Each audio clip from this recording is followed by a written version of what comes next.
இன்றைய நாள் தமிழை மணிக்கும் நிகழ்ச்சியில நிறைய சுவாரஸ்யமான பகுதிகளை பார்த்துட்டு நிகழ்ச்சியின் வாயிலாக அடுத்ததாக நாங்க பார்க்க இருக்கிற பகுதி அதிதி பக்கம்.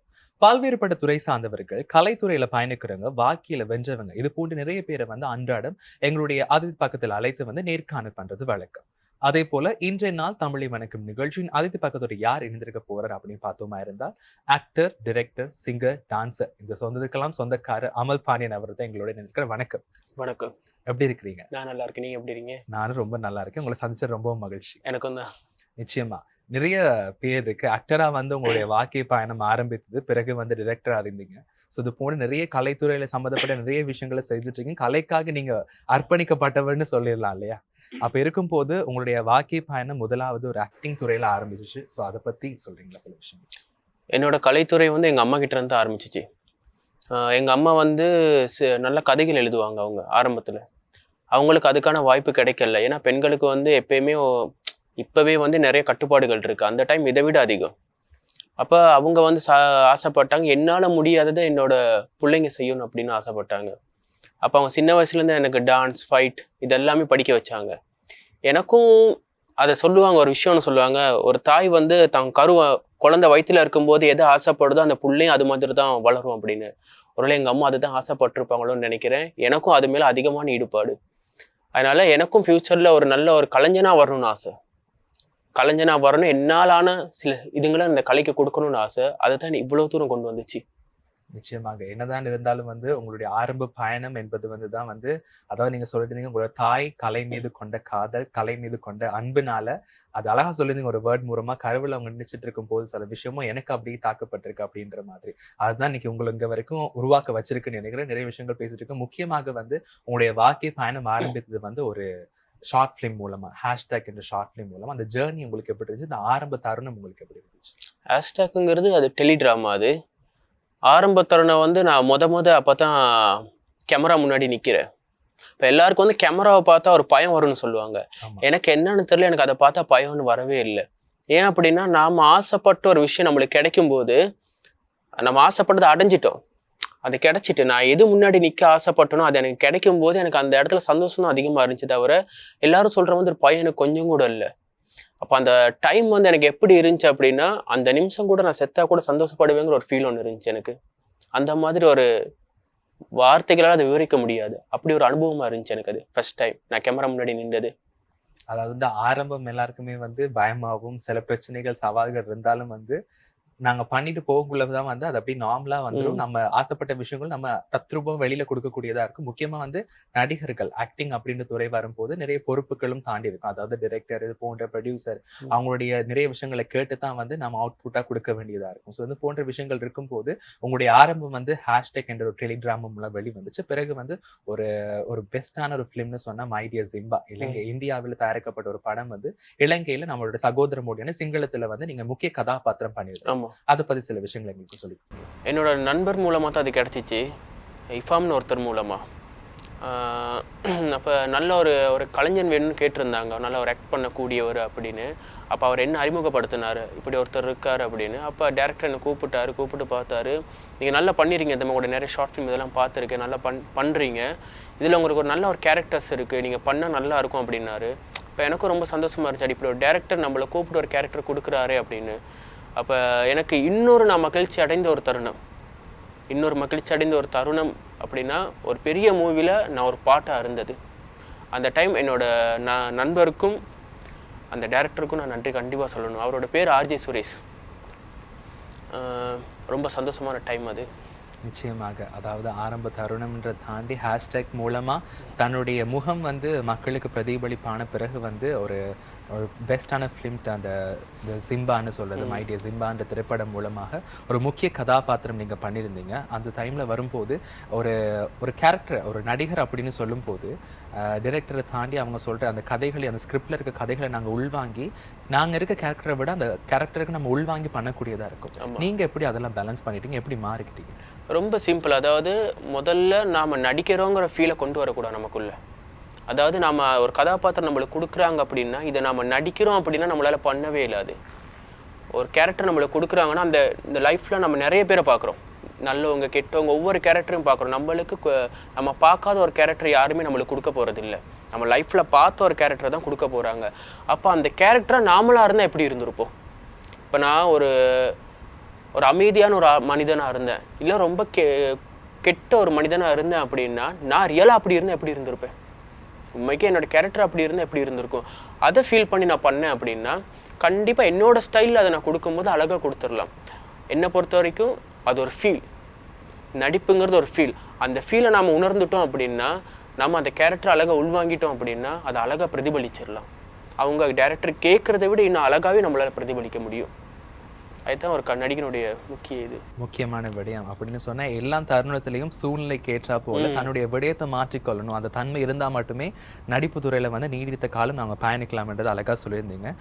நிச்சயமாக இது போன்ற விஷயங்கள் இருந்தாலும் வந்து அமல் பாண்டியன் என்றவரை வந்து ஹேஷ்டேக், அதுக்கு ஒரு மைடிய சிம்பா, இது போன்ற திரைப்படங்கள் டெலிகிராமில் பார்த்த பிறகு நீங்க வந்து ஒரு டிரெக்டராகவும் இருக்கீங்க, இயக்குனராகவும் இருந்திருக்கீங்க. உங்களோட வாழ்க்கை பயணத்துல வந்து ஒரு ஆக்டர்ல இருந்து டிரெக்டர் ஷிஃப்ட் பண்ணும் போது எப்படி இருந்துச்சு அந்த லைஃப்? ரொம்ப டஃப்பாக இருந்துச்சு. எனக்கு வந்து நிறைய டிஃப்ரெண்ட் ஸ்டோரிஸ் செய்ய ஆசை இருந்துச்சு. நிறைய டிஃப்ரெண்ட்டான ஸ்டோரிஸ், நல்ல வித்தியாசமான கதாபாத்திரங்களை செய்ய ஆசையாக இருந்துச்சு. ஆனால் எனக்கேற்ற கதாபாத்திரங்கள் எனக்கு அமையலை. அப்போ நானே அதை உருவாக்கிக்க ஆசைப்பட்டேன். ஆசைப்பட்டு தான் சில ஷார்ட் ஃபிலிம் நான் எடுத்தேன். அப்போ என்ன மாதிரி நிறைய பேர் ஆசைப்படுவாங்க தானே, தான் சிறந்த கதைகளில் நடிக்கணும், நல்ல ஒரு கதாபாத்திரம் செய்யணும் அப்படின்னு. அவங்களுக்கும் என்னோடய ஷார்ட் ஃபிலிமில் நான் வாய்ப்பு கொடுத்தேன். அதாவது என்னையும் மெருகேற்றுனேன், என்னை சுற்றி இருக்கவனையும் நான் மெருகேற்றினேன். அப்போ அவங்க இன்னும் நிறைய பேர் மேலே கொண்டு வருவாங்க. அப்போ நம்மளுக்கும் நம்ம யாருங்கிறத காட்டின மாதிரி இருக்கும், சுற்றி இருக்கவங்களுக்கும் அவங்களோட திறமையை வெளியே கொண்டு வந்த வாக்களையும் இருக்கும். இதை மேட்ச் பண்ணி தான் நான் ஒரு டேரக்டராக ஆக ஆசைப்பட்டது. ரொம்ப டஃப்பாக இருந்துச்சு அந்த டைம். ஏன்னா என்னையும் நான் இயக்கணும், சுற்றி இருக்கவங்களும் இயக்கணும். அந்த டஃப்பான ஒரு விஷயத்தை நம்ம மேனேஜ் பண்ணும்போது தான் நமக்குள்ளே இருக்க திறமை இன்னும் அபரிவிதமாக வெளியே வரும். அப்போ அந்த டைம் வந்து எனக்கு ரொம்ப பெஸ்ட்டான ஒரு டைமாகவும் இருந்துச்சு. நிச்சயமா நிறைய விடயங்கள் இருந்தாலும் ஒரு ஆக்டிங்கை தாண்டி டிரெக்டிங் பண்ண போகிற திரைப்படமோ ஷார்ட் ஃபிலிமோ எதிலிருந்து டிரெக்டிங் பண்ண போகிறோன்னு சொன்னால் மக்களுக்கு ஒரு தரமான சினிமாவையோ தரமான ஒரு ஷார்ட் ஃபிலிமோ ஒரு டெலிட்ராமா கொடுக்கணும்னு சொன்னால் அந்த அதீத பொறுப்பு வந்து அந்த டிரெக்டர்கிட்ட கையில் மட்டுமே தான் இருக்கும். அந்த பொறுப்பை நீங்கள் செஞ்சுட்றீங்க. அதையும் தாண்டி வந்து இந்த வாழ்க்கை பயணம் ஒரு சினிமா துறையாக இருக்கட்டும், மீடியா துறையாக இருக்கட்டும், எந்த துறையாக இருந்தாலும் முக்கியம் உங்கள் துறையில் வந்து நீங்கள் எதிர்கொண்ட சவால்கள் இந்த இண்டஸ்ட்ரிக்கு வரதுக்கு நிறையா இருக்குது. அதாவது எல்லா துறையிலையும், பொதுவாகவே எல்லா துறையிலையும் எல்லாருமே வந்து ஒருத்தன் வளர்ந்து வாரான் அப்படின்னா அவனை அவமானப்படுத்துகிறவங்க அதிகம் பேர் இருப்பாங்க. பின்னுக்கு பேசுகிறவங்க நிறைய பேர் இருப்பாங்க. அவனோட குறைகள் இல்லாட்டியும் குறையை தேடி சொல்கிறவங்க நிறைய பேர் இருப்பாங்க. அது மட்டும் இல்லாமல் இப்போ ஃபேமிலியில், இப்போ எங்களோட ஃபேமிலியில் எனக்கு சப்போர்ட் இருக்குது. இதே இன்னும் கொஞ்சம் பேர் வந்து இவன் இந்த பக்கமால போகிறான், இவனால் ஜெயிக்க இயலுமா அப்படின்னு அவமானப்படுத்துகிறவங்க நிறைய பேர் இருக்காங்க. அவங்க எல்லாருக்கும் ஒரே ஒரு விஷயம் மட்டும்தான், ஒருத்தன் ஜெயிக்கிற வரைக்கும் அவன் அவமானப்படுத்தப்பட்டுக்கிட்டே தான் இருப்பான். ஜெயிச்சதுக்கப்புறம் அவனை அவமானப்படுத்துகிற அதே வாய் சொல்லும், அவன் ஒரு நாள் ஜெயிச்சிருவான்னு எனக்கு தெரியும் அப்படின்னு அதே வாய் தான் சொல்லும். அதனால யார் எது சொன்னாலும், என்ன ஒரு அவமானம் நடந்தாலும் உன்னோட ஆம்பிஷனை நீ சரியாக கொண்டு போயிரு. நீ தோக்குறியோ ஜெயிக்கிறியோ அது முக்கியம் இல்லை, நீ அதுக்காக போராடின பாரு, அதுதான் உன்னோட பலம். 100 பேர், ஒரு 10 பேர் ஓடுறாங்க, 1000 பேர் கை தட்டுறாங்க அப்படின்னா அந்த 10 பேர் தான் கெத்து. ஜெயிக்க போகிறது ஒருத்தன் தான், ஜெயிக்க போகிறது ஒருத்தன். ஆனால் 10 பேரும் ஓடுவாங்க. ஏன் அப்படின்னா அவங்க தன்னோட திறமை என்னன்னு காட்ட ஆசைப்படுறாங்க. என்னை பொறுத்த வரைக்கும் அந்த 10 பேரில் நான் ஒருத்தனாக இருந்தாலும் சந்தோஷப்படுவேன், தோக்குறனும் ஜெயிக்கிறனும். நிச்சயமா திறமை என்னைக்கு ஒரு நாளுக்கு வாழ வைக்கும். அதான் நீங்க அழகா சொல்லியிருந்தீங்க. அதாவது மனிதன் அப்படின்னு வரும்போது கனவு இருக்கும், ஆசைகள் இருக்கும், லட்சியம் இருக்கணும், குறிக்கோள் இருக்கணும். இது போன்ற விஷயங்கள்ல ஒரு மனிதன் பயணிக்கணும் அப்படின்னு சொன்ன ஒரு ரயில் பாதையில வந்து அந்த தண்டவாளங்கள்னு சொல்லுவாங்க இல்லையா, அது வந்து ஒன்னு இல்லாட்டியும் வந்து ட்ரெயின் ஒழுங்கா போறதுக்கான வழிகள் சரியான முறையில் அமையாது. அது போலத்தான் மனிதனுடைய வாழ்க்கையும், மனிதனுடைய வாழ்க்கையை தாண்டி மனிதனுக்கு ஒவ்வொரு மனிதருக்கும் வந்து திறமைகள் வேறுபடும். 5 கைகள் இருக்க விரல்களோட ரேகையும் வந்து மாறுபடுறது போல ஒவ்வொரு மனிதனுக்குள்ள இருக்க திறமை வந்து மாறுபடும். அதே போல சிலவங்க நினைச்சிருப்பாங்க மற்றவங்களுக்காக நம்ம இதை பண்ணக்கூடாது, மற்றவங்களுக்காக நாங்கள் செய்யக்கூடாது அப்படின்னு இருக்காம உங்களுக்கு ஆசைப்பட்ட விடயங்களை உங்க திறமை மூலமா நீங்க வெளிக்கொண்டு வரும் போது பல தடைகள், பல பிரச்சனைகள், சவால்களை முகம் கொடுத்து நீங்க ஒரு இடத்துக்கு கட்டாயமா போகணுமா இருந்தா நிச்சயமா அந்த வெற்றி உங்களை கையில வந்து செய்யணும். அழகான ஒரு சிறிய வார்த்தையில் நீங்க சொல்லிருந்தீங்க, அது மிகவும் பிடிச்சிருந்தது. நிறைய விஷயங்கள் பேசிட்டு இருக்க, முக்கியமாக வந்து இந்த ஆக்டிங், அதாவது நடிப்பு துறையில இருந்து இந்த இயக்குனர் துறைக்கு மாறும் போது நீங்க ஆரம்பத்துல பண்ண ஷார்ட் ஃபிலிமை விட இதில் நீங்க ஷிஃப்ட் பண்ணி பார்க்கும்போது அந்த தருணம் உங்களுக்கு எப்படி இருந்துச்சு? மாற்றம் எப்படி உங்களுக்கு இருந்துச்சு? அதாவது வந்து டைரக்டிங்கான பொறுப்பு நீங்க ஆரம்பத்திலே சொல்லிருந்தீங்க. தன்னையும் இயக்கணும், தன்னை சுற்றி இருக்கவங்களையும் இயக்கணும்னு சொல்லியிருந்தீங்க இல்லையா? ஆக்டிங்னு வரும்போது நம்ம வந்தாச்சு, அவங்க சொன்ன ஸ்கிரிப்ட கேட்டாச்சு, அதுக்கேத்த மாரி அடாப்ட் பண்ணி நம்ம நடிச்சுட்டு போயாச்சு. ஆனா நீங்க ஆரம்பத்துல பண்ணத விட இப்போ ஒரு டைரக்டிங் குடுக்கும்போது, அந்த ஷிஃப்ட் எப்படி உங்களுக்கு இருந்துச்சு? அந்த மாற்றம் உங்களுக்கு எப்படி இருந்துச்சு? அதாவது எப்படி பேலன்ஸ் பண்ணக்கூடியதா இருந்துச்சு உங்க லைஃப்ல? அதாவது இப்போ நான் ஒரு ஸ்டோரி உருவாக்குறேன் அப்படின்னா, என்னோட ஸ்டோரிக்கான ஒரு கேரக்டர்ஸ் என் மைண்ட்ல வந்துரும். இவங்க இந்த ஒரு முகபாவத்தோட இருக்கணும், இந்த ஒரு பாடி லாங்குவேஜ் இவங்களுக்கு இருந்தா, இது இவங்களால செய்ய முடியும். அப்படிங்கிற ஒரு தாட் எனக்கு வந்துரும். அப்ப அவங்க என்ன சுத்தி இருப்பாங்க. ஏன்னா நான் ஒரு கதை உருவாக்கும்போது என்னை சுத்தி இருக்கவங்களோட தாட் எனக்கு வர்றதோடயே நான் அந்த கதையை எழுதுவேன். அப்ப எனக்கு ஈஸியா அவங்கள அப்சர்வ் பண்ணிக்கொள்ள இயலும். அவங்களோட அப்சர்வ் பண்ண ஐடியா வச்சு இது பண்ணிக்கொள்ள இயலும். ஆனா என்ன இது அப்படின்னா, என்னோட உணர்வுகளை நான் அவங்கக்குள்ள கொண்டு போகணும். இப்ப நான் ஒரு ஸ்டோரியை உருவாக்கிட்டேன் அப்படின்னா, என்னோட அந்த ஃபீலை நான் அவங்க கிட்ட கொடுக்கணும். இப்ப அதுக்கு முதல்ல அவங்களோட உணர்வு என்னன்னு நான் புரிஞ்சுக்கணும். அவங்களோட மைண்ட் செட் என்ன, அவங்க எப்படிப்பட்டவங்க அப்படின்னு அவங்களோட பழகும்போது அவங்கக்குள்ள இதை எனக்கு ஈஸியா கொண்டு போவேலும். கொண்டு போகும்போது நான் எதிர்பார்க்கறத அவங்க கிட்ட இருந்து எடுத்துக்கொள்ளலாம். இதைத்தான் நான் அவங்ககிட்ட எதிர்பார்க்குறேன், எனக்கு இதுதான் வேணும். இப்போ ஒரு வச்சுக்கோமே, இப்போ ஒரு சேரியில் இருக்க ஒரு பையன், அவன் ரொம்ப அடமண்ட்டாக இருக்கான், எல்லாருக்கும் எடுத்தங்கவுத்துன்னு பேசுகிற மாதிரி கேரக்டர் அப்படின்னா, உண்மைக்குமே அந்த கேரக்டர் செய்யக்கூடியவன் வந்து அந்த ஏரியாவில் இருக்கவனா இருந்தால் இருப்பான். அப்போ எல்லா இடத்துலையும் வந்து சினிமா மேலே ஆசை இருக்கவங்க இருக்காங்க. அப்படிப்பட்ட ஒருத்தரை நான் அந்த சேரியிலேருந்து நான் தேர்ந்தெடுப்பேன். எடுத்து அவங்க கிட்ட இந்த கொடுக்கும்போது இந்த ஃபீலை அவனால் அது இலகுவாக செய்ய முடியும், ஈஸியாக செய்ய முடியும். ஏன்னா அவன் அந்த மைண்ட் தாட்டில் இருக்கான். அவனால் டக்குன்னு எடுத்தறிஞ்சு பேசுகிற ஃபீல் எல்லாம் அவனால் கொண்டு வர இயலும். அப்போ ஈஸியாக அவங்ககிட்ட இருந்து என்னால் எடுத்துக்கொள்ள இயலும். இந்த மாதிரி ஃபீல் இருக்கவங்கள தான் நான் எடுப்பேன். அதாவது ஒரு இடத்துக்கு ஒரு சீன் செய்கிறேன் அப்படின்னா, இந்த இடத்துக்கு ஏற்றவங்களும் அந்த இடத்துல இருந்து நான் எடுப்பேன். எடுத்து பண்ணும்போது எனக்கு ஈஸியாக அதை பண்ணி அவங்க கிட்ட இருந்து அதை எடுத்துக்கொள்ள வசதியாகவே இருக்கும். அதாவது ஒரு சிற்பத்தை எடுப்பதற்கான சரியான ஒரு மண்ணை உபயோகத்தை எடுக்கிறது போல கலை சம்பந்தப்பட்ட விஷயங்கள் அதுக்குள்ளே ஆர்வம் இருக்கவங்களை மட்டும் தேர்ந்தெடுக்கும் போது உங்களுக்கான அவுட்புட் வந்து ஒரு சரியான முறையில் அமைந்திருக்கும். கண்டிப்பாக. ஆனா முக்கியமா ஒரு கேள்வி அப்படின்னு பார்ப்போமா இருந்தா வந்து இலங்கை தமிழ் சினிமா பார்க்க போமா இருந்தா நிறைய திரைப்படங்கள் வருகின்ற காலங்களில் வெளியிட தயாராகிட்டு இருக்கு. அது போல நிறைய தரமான திரைப்படங்கள் இப்ப வரைக்கும் இருக்குது. இருந்தாலுமே கூட தமிழ் மத்தியில வந்து இலங்கை தமிழர்கள் மத்தியில வந்து அவர்களை வரவேற்பும் அதை தாண்டி அவங்க மக்களுக்கு வாய்ப்பு, ஒவ்வொரு ஆக்டர்ஸுக்கான வாய்ப்பு, வரவேற்பு எப்படி காணப்படுது? என்ன பத்தி இலங்கை தமிழ் சினிமால வந்து இலங்கை தமிழ் கலைஞர்களுக்கான வரவேற்பு ரொம்ப கம்மி, ரொம்ப கம்மி. அவங்களுக்கான ஒரு வாய்ப்பு இதோ கிடைக்குது இல்லை. என்ன ஒரு முக்கிய காரணம் அப்படின்னா, இலங்கை தமிழ் சினிமாக்குள்ளேயே அவங்களுக்குள்ள ஒரு ஒத்துமை இல்லை. நான் ஃப்ராங்கா சொல்ல போனா அவங்களுக்குள்ளேயே ஒரு ஒத்துமை இல்லை. அதாவது ஒருத்தர் முன்னேறான் அப்படின்னா இன்னொருத்தர் சப்போர்ட் பண்ணணும். ஒருத்தர் முன்னேறும் போது இன்னொருத்தர் சப்போர்ட் பண்ணணும். அவங்களுக்கான உதவிகள் எல்லாம் செய்யணும். இங்க யாருமே அந்த மாதிரி பண்றது இல்லை. அதாவது நாம ஜெயிச்சு வந்ததுக்கு அப்புறம் நம்ம ஈகோ காட்டுறது வேற. ஜெயிக்கிறதுக்கு முதல்ல நிறைய பேர் ஈகோ காட்டுறாங்க. அந்த ஈகோ ப்ராப்ளம் தான் இன்னும் யாரையுமே வளர முடியாம இருக்கு. சுருக்கமா சொல்ல போனா இந்த இலங்கை தமிழ் சினிமால ரொம்ப வருஷமா ஃபீல்டுல இருக்கவங்கலாம் இருக்காங்க. ரொம்ப வருஷம் ஃபீல்டுல இருக்கவங்க இருந்தாலும் அவங்க பக்கத்துல இருக்கவங்களுக்கு இவங்க ஒரு ஆக்டரா ஒரு டைரக்டரா யாருக்குமே தெரியறது இல்லை. காரணம் என்னன்னா, அவங்களுக்கான சப்போர்ட் அவங்க டீம்லேயே யாரும் கொடுக்கறது இல்லை. அப்படி இருக்கும்போது எப்படி வெளியில இருக்கவங்களுக்கு நம்ம தெரிய ஆரம்பிப்போம்? முதல்ல கலைஞர்களுக்குள்ள ஒரு ஒத்துமை இருக்கணும். ஒருத்தன் முன்னேறானா அவனுக்கான சப்போர்ட் எல்லாமே நம்ம செய்யணும். அதை விட்டுட்டு அந்த ஒரு சட்டிக்குள்ள ஒரு நண்டு ஏறும்போது இன்னொரு நண்டு கால் வழுக்கும் தெரியுமா? அந்த மாதிரி செய்ய போனோம் அப்படின்னா காலத்துக்கும் இலங்கை தமிழ் கலைஞர்களால முன்னேறவே முடியாது. என்னைக்குமே ஒத்துமை இருக்கணும். கூடி வாழ்ந்தா கோடி நண்பன்னு சொல்லுவாங்க தெரியுமா? அதே மாதிரி தான். டீமா இருந்தா என்னைக்குமே ஜெயிக்கலாம். நிச்சயமாக நிறைய விஷயங்கள் பேசியிருப்போம். முக்கியமாக நீங்க கொடுத்த பதில், அதாவது ஒற்றுமை வந்து எல்லாரும் ஒன்று சேர்ந்து ஒரு விடயத்தை செய்யணும்னு சொன்னா கட்டாயமா ஒற்றுமைப்பட்டு ஒற்றுமையோடு சேர்ந்து இருந்தா சரியான நெறிமுறையில வந்து கொண்டு போய் சேரும் என்றதுதான் கருத்துமே கூட. ஆனா இலங்கை தமிழ் சினிமாவை பார்ப்போமா இருந்தா வந்து எல்லாருமே எல்லாம் கலைஞர்களும் எல்லாம் இயக்குனர்களும் வந்து ஒன்றுபட்டு வாழ்றதுக்கு பல்வேறுபட்ட சங்கங்கள் வந்து இருக்குன்னு நாங்க கேள்விப்பட்டிருக்கோம். இந்த போன்ற சங்கங்கள்ல வந்து எல்லாம் ஒற்றுமையோடு வாழ்ந்ததுக்காக இயக்கப்பட்ட சங்கங்களா இருந்தாலுமே கூட நிறைய பிரச்சனைகள் வருதுன்னு நீங்க இப்ப சொல்லியிருந்தீங்க. என்ன காரணம் இன்னும் அது வரைக்கும் ஒற்றுமை இல்லாம இருக்கிறதுக்கான காரணம்? அதாவது இப்ப நீங்க வந்து ஒரு புக் எடுத்துக்கிட்டீங்கன்னு வச்சுக்கோமே, அந்த புக்ல வந்து சொல்ற ஒரு விஷயம் அப்படின்னா நல்லது மட்டும் தான் சொல்லுவாங்க. இப்படி பண்ணு, இப்படி பண்ணக்கூடாது, லைஃப் இப்படி அழகா கொண்டு போகணும், இந்த மாதிரி பண்ணணும் அப்படின்னு அந்த புக்ல மட்டும் தான் சொல்லுவாங்க. நடைமுறை வாழ்க்கையில யாராச்சும் அதை பண்றாங்களா? இல்ல. பண்ண மாட்டாங்க. ஏன்? புக்ல இருக்கிறது வேற, லைஃப்ல இருக்கிறது வேற.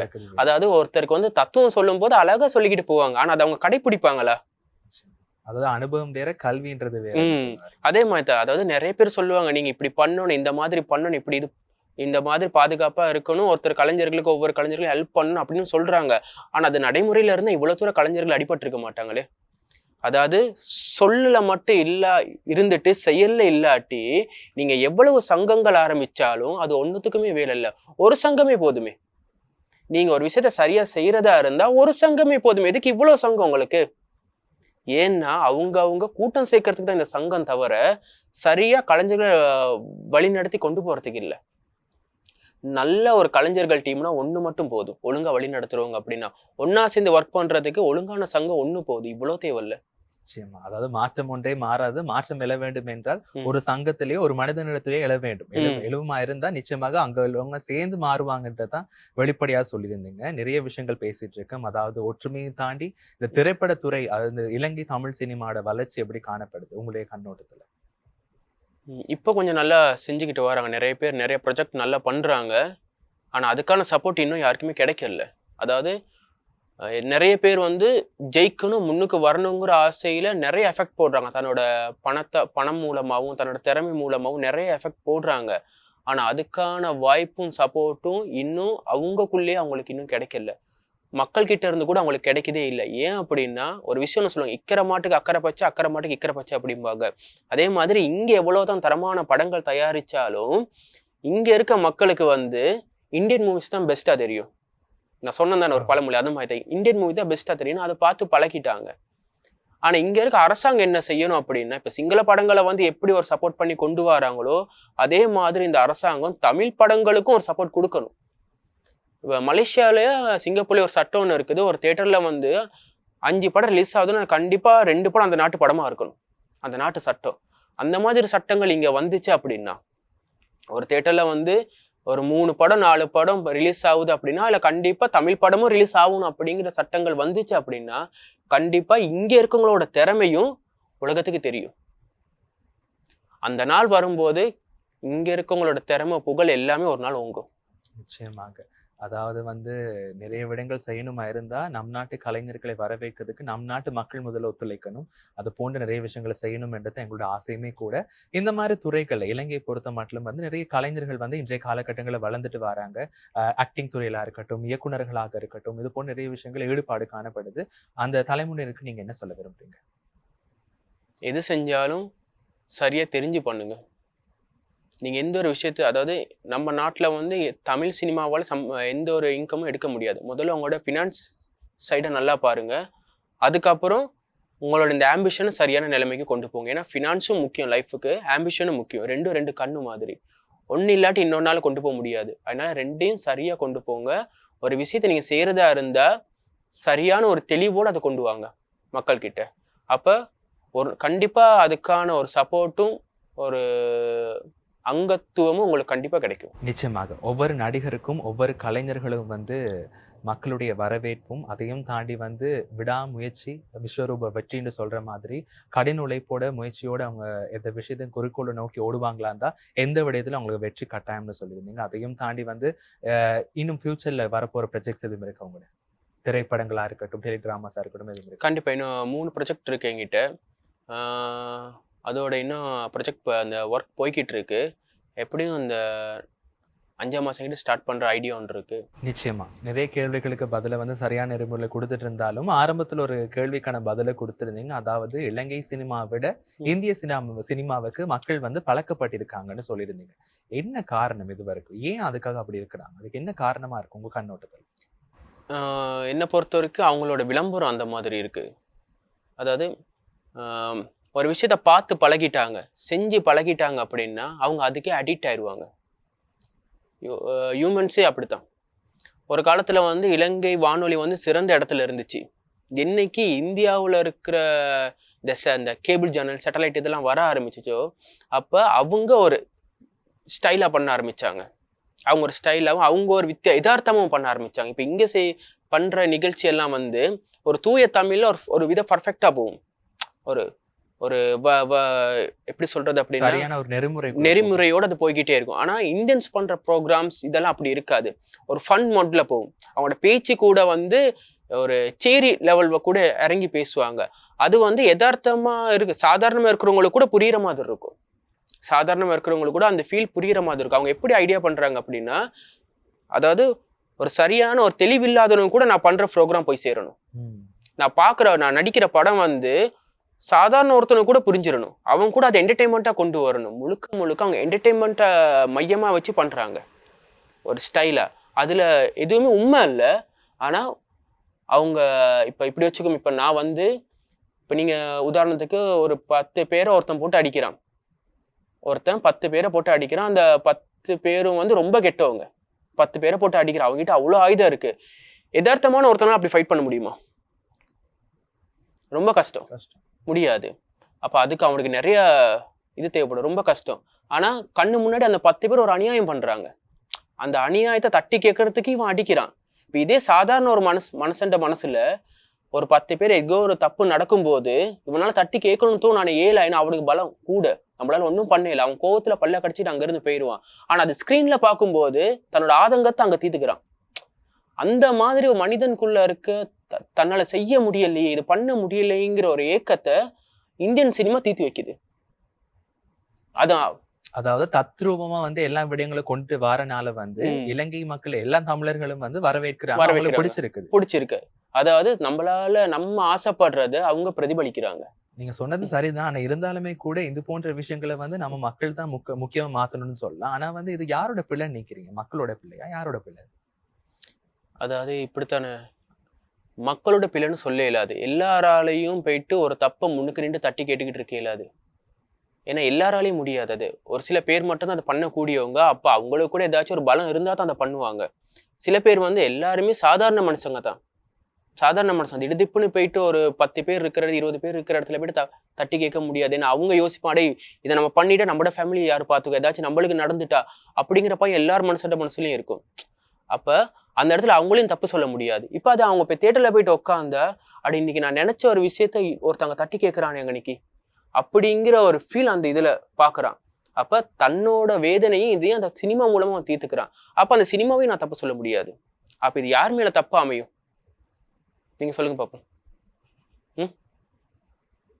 அந்த மாதிரி தவறுகளை நடக்கிற நேரம் பார்த்துக்க ஒரு சரியான ஒரு அவேர்னஸ் இல்லாம இருக்கிறவங்க மேலதான் தப்பா அமையும். அதாவது நான் எதை சொல்ல வரேன்னு உங்களுக்கு புரியும்னு நினைக்கிறேன். அதாவது வந்து அந்த துறைகள் இருக்கவங்க தான் தன்னை மாத்திக்கணும். அப்பதான் வந்து அந்த பிரதிபலிப்பு சரியான முறையில அமையப்படும். அதுதான் விஷயம். நிச்சயமாக அந்த மாற்றம் மாறும், மாற்றத்தை உருவாக்குவோம். அந்த மாற்றத்தை உருவாக்குறதுக்கு முன்னாடி வந்து நிச்சயமாக வந்து ஒவ்வொரு மக்களும் வந்து தன்னாட்டு கலைஞர்கள், நம் நாட்டு கலைஞர்கள் வந்து வரவேற்கணும். அந்த கலைஞர்களுக்கு பல வாய்ப்புகளை ஏற்படுத்தி கொடுக்கணும். அந்த கலைஞர்களும் சரியான முறையில செய்வாங்களா இருந்தா வந்து அதை நீங்க சொன்ன மாதிரி தான் தத்ரூபமா ஒரு விடயத்தை கொடுக்கறது வந்து நம் நாட்டு கலைஞர்கள்ட்ட இல்லைன்னு சொல்ல வாதீங்க. முக்கியமா வந்து மக்களிடத்தே ஒரு வரவேற்பை பெறணும் அப்படின்னு சொல்ல வந்து இலங்கை தமிழ் சினிமா வந்து நிச்சயமாக வளரணும். வளர்றதுக்கு முக்கிய பங்கு வந்து ஒவ்வொரு கலைஞர்களும் வந்து தத்ரூபமான விடயங்களையும் தாண்டி சரியான முறையில வந்து அமைய பெறணும் என்று சொல்லியிருந்தீங்க. நிறைய விடயங்கள் இன்றைய நாள் தமிழை வணக்கம் ஆதவனின் தமிழை வணக்கம் நிகழ்ச்சியில் பல்வேறுபட்ட விஷயங்களை பேசியிருப்போம். இன்றைய நாள் தமிழை வணக்கம் நிகழ்ச்சியில் எங்களோடு இருந்திருந்தார் ஆக்டர், டிரெக்டர் மற்றும் டான்சர், அது போன்ற பல்வேறுபட்ட கலை சம்பந்தப்பட்ட விஷயங்களை செய்திருக்கக்கூடிய அமல் பாண்டியன் அவர்கள். நீங்கள் வாழ்க்கையில வந்து எந்த விடயங்கள் செய்தாலும் இது போன்ற பல வெற்றிகள் நீங்க தொடரும், பல சினிமா நடிக்கணும் தான் எங்களுடைய ஆசையுமே கூட. இன்றைய நாள் தமிழை வணக்கம் நிகழ்ச்சிக்கு வருகை தந்ததுக்கு மனமார்ந்த நன்றி. நன்றி.